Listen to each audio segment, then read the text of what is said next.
Mondial Sport vous propose les maillots de la nouvelle saison 2020-2021 avec des prix défiant toute concurrence. Un maillot coûte 9 000 francs CFA. Donc voici les maillots disponibles dans les boutiques de Mondial Sport. Juventus domicile, Inter domicile, Liverpool extérieur, Barça domicile, Arsenal domicile, Liverpool domicile, PSG domicile et un maillot spécial Paris Saint-Germain. Pour commander, contactez le 77 059 99 84. Offre spéciale Mondial Sport, maillot plus flocage à 10 000 francs. Bonsoir à tous et à tous, bonsoir à tous les suiveurs et à tous les inconditionnels de Grégoire. Omnisport, bienvenue dans ce mercato des transferts. Donc Dele Alli, ça fait 2 matchs de suite, beaucoup de feuilles de match. Donc vraiment, Dele Alli n'est pas dans le groupe de Tottenham pour le deuxième match de Premier League consécutif. Donc Dele Alli, depuis quelques temps, il n'est plus indispensable du côté de Tottenham. Mortain, il nous annonce du côté du Paris Saint-Germain. Donc Dele Alli, c'est la régression. Paris Saint-Germain, nous sommes en contact avec Jorginho pour recruter Indico Paris Saint-Germain parce que Paris il veut renforcer le milieu de terrain. Donc Chelsea est en contact avec le Paris Saint-Germain pour un éventuel transfert de Jorginho. Donc Tottenham et Newcastle sont nuls. Un but partout, Tottenham moko mené won, mais penalty le Newcastle am. Donc égalisé avant la fin de la rencontre. Donc Angers, Modo de Brest, 3-2 avec un but de Sarr Thioub. Dijon, devenu nul 2 buts partout avec Montpellier. Dijon de Alfred Gomis. Monaco, Sofiane Diop, Modo Strasbourg, 3-2. Nîmes ak Lens, 1 but partout sans Sidi Sarr ni Moussa Koné. Bordeaux bu Youssouf Sabaly. Donc dafa nul 0 but partout. Donc Bordeaux moom nii rek la ñuy def xam naa nii na la ñuy regroupement yi moo tax dañuy nul rek. Sheffield United Leeds moo ko fekk si door ko 1 but à 0 avec un but de l'attaquant Bamford. Donc ça veut dire que avec Bamford Leeds est trop fort. Donc avec Bielsa Leeds peut créer la surprise. Ils font partie des surprises de ce début de saison. Rennes am na accord avec Alfred Gomis pour un contrat avec le Stade Rennais. Donc Gomis il va quitter Dijon pour rejoindre Rennes. Donc Gomis va remplacer Edouard Mendy et il va disputer la Ligue des Champions cette saison. Ça c'est une belle récompense pour Alfred Gomis qui a osé quitter l'Italie pour venir en France.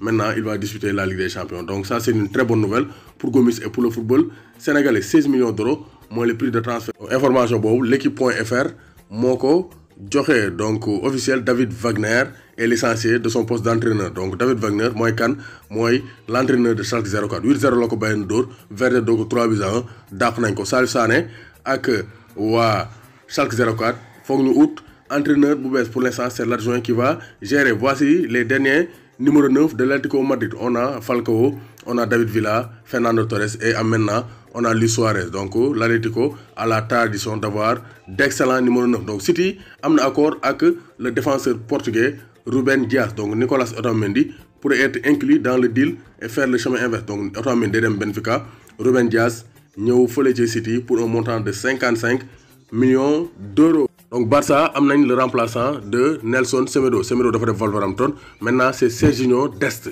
international américain moo koy remplacer. 19 ans, il va quitter l'Ajax d'Amsterdam pour signer fële ca FC Barcelone. Donc ça c'est l'information. Donc Barça a un remplaçant pour Nelson Semedo. Donc ça c'est très clair. Donc gis nañ ne Dortmund gis nañ ne Manchester United ñëwaat na à la charge pour recruter qui dit Jadon Sancho, mais négociations ça risque d'être très difficile. Donc gros début de saison pour Dominique Calvert-Lewin avec Everton. Buteur face à Tottenham, triplé face à West Brom, buteur contre Crystal Palace, 3 matchs, 5 buts, c'est le meilleur buteur de la Premier League. Donc Ansu Fati a fait l'objet d'une offre de 150 millions d'euros dont l'identité du club n'a pas été dévoilée. Mais Barça dafa rejeté offre. Selon Marca, on a un club pour offrir 150 millions d'euros en Fati, mais Barça duñ ko bàyyi mu dem parce que il incarne l'avenir de FC Barcelone. Ñu ngi ko doon wax keroog Vincent Aboubakar quitte le FC Porto dem na fële ca Beşiktaş fële ca Turquie. Donc il va trouver un club où il aura beaucoup plus de temps de jeu parce que fële Moussa Marega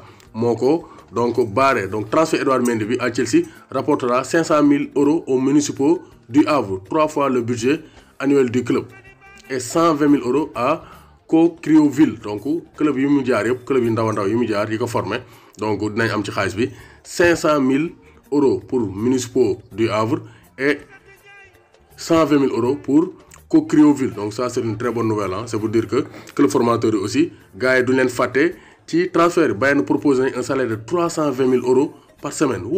C'est le très haut niveau.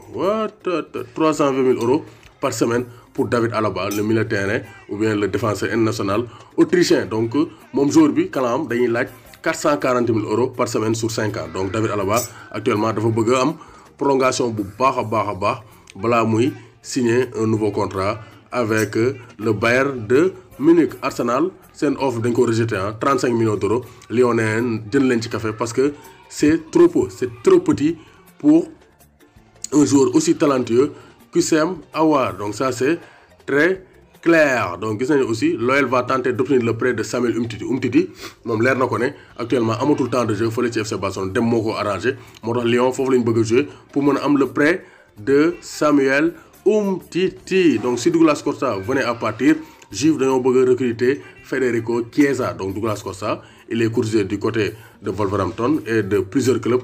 Donc gis nañ ne bu demee Juve dañoo bëgg a jënd Federico Chiesa, l'ailier, le milieu offensif de la Fiorentina. Donc Rennes aurait transmis offre de 25 millions d'euros pour Jeff Rennes Adelaide. Rennes gis nañ ne Lyon dañoo bañ nee na leen il faut plus parce que c'est sûr que boy bi bëggatul toog. Donc Lyon va essayer de jouer aux enchères pour mën koo jaayee donc un prix raisonnable, prix boo xam ne dinañ ci génn par rapport à son prix de transfert, par rapport à son prix d'achat. Début de rêve de Luis Suarez. Donc Suarez, il a réalisé des débuts tonitruants sous le maillot de l'Atlético Madrid. Donc Suarez muy dugg remplaçant à la 70e minute de jeu. Avant la fin de la rencontre laaj leen ma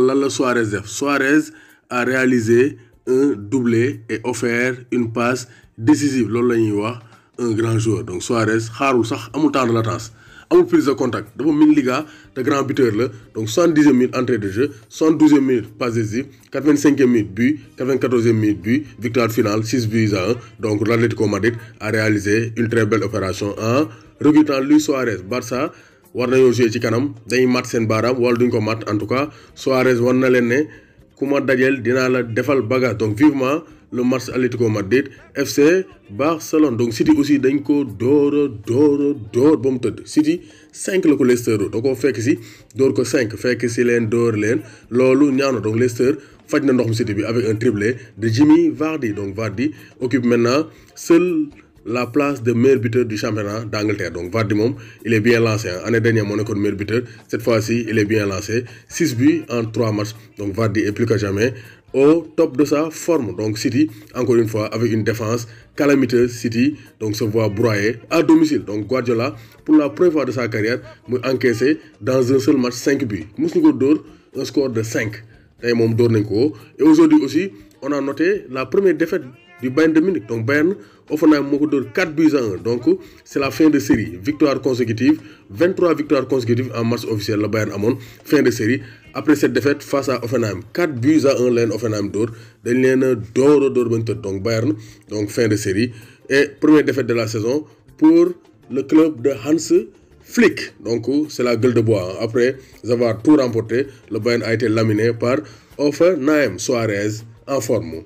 Vivement Atlético Barça.